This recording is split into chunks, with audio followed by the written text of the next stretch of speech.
지금 아까 일하는 곳은 공약동과 사실 동행에서 일하지만 오늘 나오게 된 위치는 시민사회 활성화 전국 네트워크 운영위원장 자격으로 나왔습니다.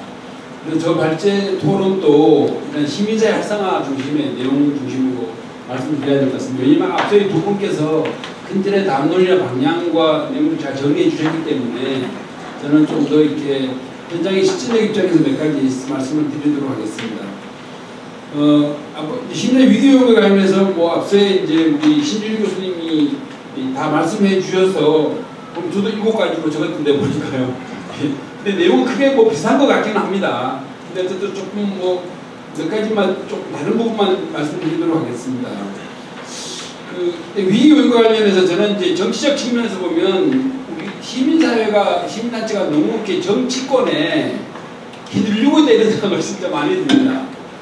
그러니까 이게 시민사회라고 하는 것이 어떤 국가와 시장의 하나의 견제, 협력하는 하나의 영역으로 보고 시민사회 활성화가 사회문제 해결이라고 한 점도 보면 정치권이 사실 이걸 활성화시켜야 되는데 오히려 이게 정치 정파적으로 접근하다 보니까 정권에 따라서 너무나 부침이 많은 문제가 있는 것 같습니다.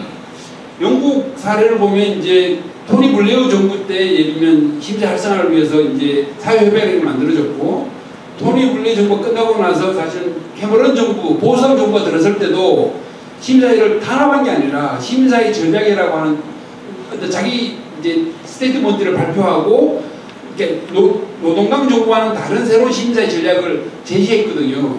그러니까 시민사회의 입장은 정책 입장은 다를 수 있지만 시민사회가 활성화되어야 된다고 하는 입장을 동일했거든요, 사실은요.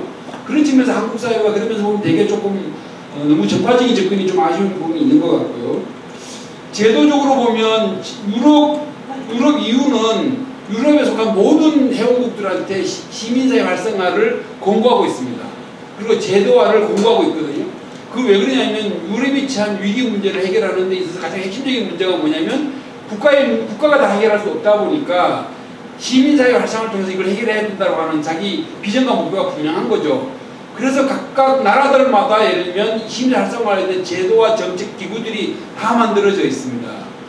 그런데 한국 사회를 보면 한국 사회는 이런 시민사회 활성화 관련된 제도와 정책이 굉장히 취약합니다.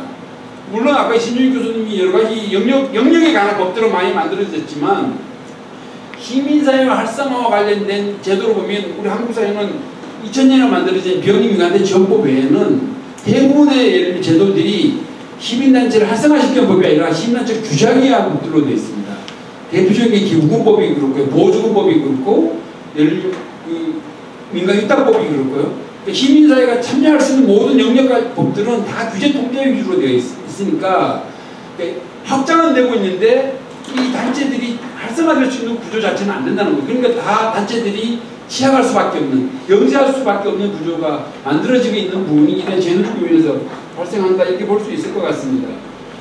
그 다음에 수단적 요인에서는 과거에 제가 80년대, 90년대 일할 때는 시민사회가 사실은 정부나 기업보다 정보가 많았어요. 해외로부터 정보를 굉장히 빨리 취득하고 그거에 기반해서 운동 아젠다를 제시해왔거든요. 근데 최근에 보면 시민사회가 그런 아젠다에 굉장히 늦습니다. 왜 그러냐면 그 디지털 시대라고 하는 변화에 따라서 시민사회가 디지털 영향으로 보면 시장보다 훨씬 못 미치고 정부보다도 못 미치는 구조라는 거죠.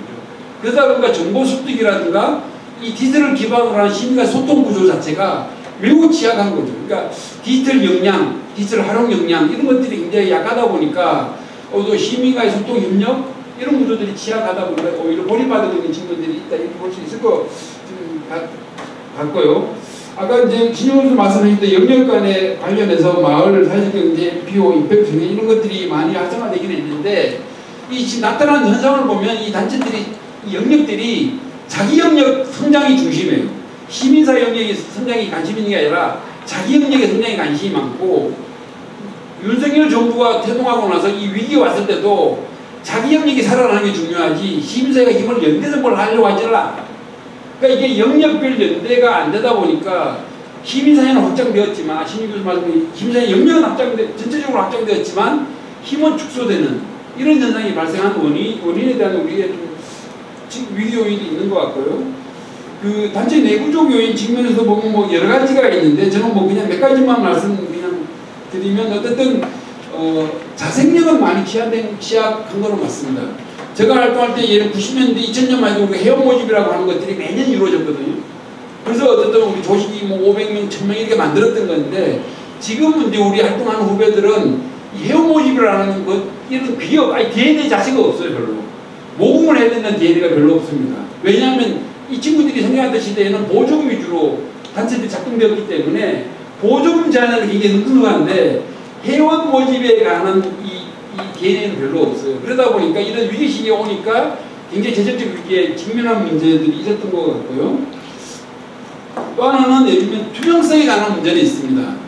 단체들이 대부분의 단체들이 5인야가 많습니다. 시민사회 전반적으로 보면. 근데 이 단체들이 사실은 이 조직을 운영하는 데서 총회, 이사회, 위원회 굉장히 중요한데 이런 거버넌스 운영이 사실 민주적이지는 않습니다. 총회를 안 하는 단체들도 꽤 있고요. 이사회도 제대로 안 하는 데도 꽤 많고요. 또 그런 자료를 공개하지 않는 경우도 꽤 많이 있다는 거죠. 그러다 어떤 문제냐면 시민단체는 예를 들면 사회의 투명성, 정보를 공개해라, 뭔가 절차를 지켜라고 다 얘기하는데 정작 시민사회 수준으로는 그렇게 지키지 않는다라고 하는 비판들이 있는 거죠. 그러니까 예를 들면 이중성에 관한 논란이 제기됐다고 저는 생각하거든요.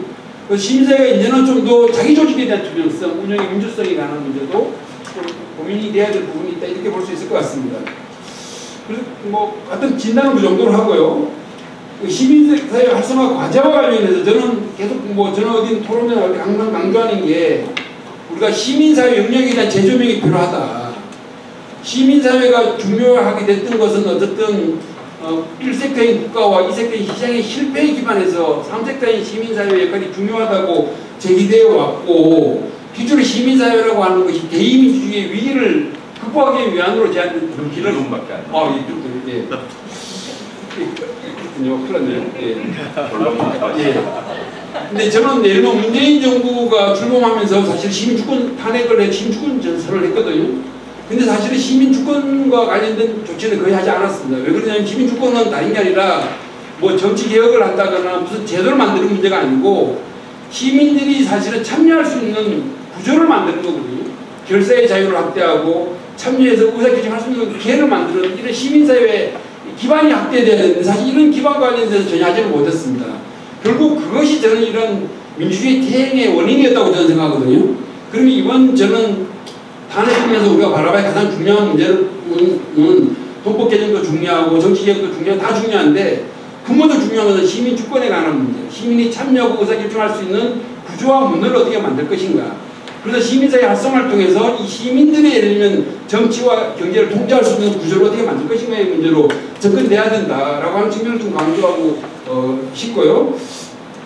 그래서 아까 말씀드렸던 것처럼 이 시민사회, 그래서 이런 시민사회 활성화 제도를 만들어야 되는 측면에서 아까 소구가 어떤 강한 시민사회 활성화를 제도를 만들었던 것처럼 한국 사회도 어떤 시민사회 활성화 측면 제도로 전면 개편될 수 있겠다는 말씀을 조금 드리고요. 시민사회 내부의 변화와 혁신 과제는 뭐 아까 말씀드렸던 내용들이니까 그냥 참고하고요. 하나만 그냥 말씀드리고 마치겠습니다. 어쨌든 시민사회가 과거에는 민주화운동 당시에는 민주화운동 그 자체만으로 국민적 지지를 받았잖아요. 이제는 그렇게 되지 않습니다. 이미 그런 시대 끝났고 이미 이제 지금은 구체적으로 당신이 하고 있는 일들이 어떤 미션과 비전하에 이루어지고 그것의 활동한 결과 어떤 사회 변화를 일으켰냐에 대한 임팩트가 굉장히 중요한 시대로 전환이 되었습니다. 지금 대부분의 그 소위 시민사회를 지원하는 기금들은 다 어떻게 되냐면 임팩트 기금으로 되어 있거나 그런 사회혁신기금 이런 식으로 다 구성되어 있습니다. 그러니까 이제는 옛날처럼 뭐 단순히 교육한다는 해서 돈 지원하지 않아요.